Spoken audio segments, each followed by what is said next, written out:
Mwaho wa atongoria a Kenya Kwanza ukinyirie kura itanyihire 80,000 mwe cia kaunti ya Lamu. Mutirithania wa William Ruto Rigathi Gachagua akiuga ngwatanĩro ĩno nĩ ĩkũhe aikari a Lamu kĩhonia kĩa mathĩna marĩa matũire mageragira. Kura zenu ndizo zitaamua ile nafasi mtapewa katika serikali ya William Ruto. Iko viti ya mawaziri, makatibu ya kudumu, mabalozi, wasimamishi wa shirika mbalimbali za serikali, na kwa hivyo ningetaka kuuliza nyinyi mutie bidii mpate kura za kutosha, ndio siku tunakaa kwa meza huyu gavana na hao wabunge wanaweza kutetea watu ya Lamu ndio wapate haki yao katika serikali ambayo wamesaidia kuunda.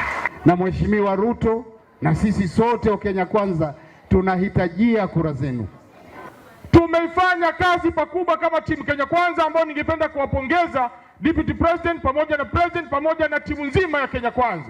Lililobaki ni kuhakikisha tumelinda kura zetu kama timu Kenya Kwanza, na tuhakikishe Mheshimiwa William Samoei Ruto ndiye ameapishwa baada ya tarehe 9 mwezi wa 8. Gĩcigo-inĩ kĩrĩa gĩtango kĩa wagi wa taito na ũthũkangu wa barabara gĩtuire kĩhatĩkaga aikari, atongoria a gĩcigo gĩkĩ maugĩte no thirikari ya Kenya Kwanza ĩngĩhotana na thĩna ũyũ. Gachagua akiuga thirikari yao na Ruto nĩ igokeria tabarĩra cia ũthii wa na mbere ũtarĩ na mũthutũkanio.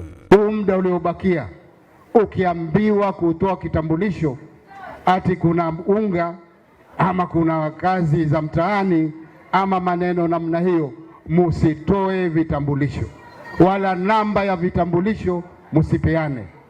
Mumenisikia? Atongoria ya maroria muingĩ umanyite mbaru makiranagira gũikũrũkia thogora wa mũtũrĩre. Serikali ya Kenya Kwanza ikiongozwa na William Ruto, kwa majaliwa ya Mwenyezi Mungu, tukipatiwa nafasi ya kuongoza Kenya tarehe 9, jambo la kwanza ni kutremusha bei ya vyakula. Bei ya unga imepanda kutoka shilingi 90 mpaka 230. Marauga wona thirikari ya Kenya Kwanza yayukia wathani magatigĩrĩra gĩcigo gĩkĩ gĩtinatigwo na thutha, na atĩ nĩmeharĩirie gũikara metha ĩmwe gũcirĩra mwerekera wa kaunti ĩno.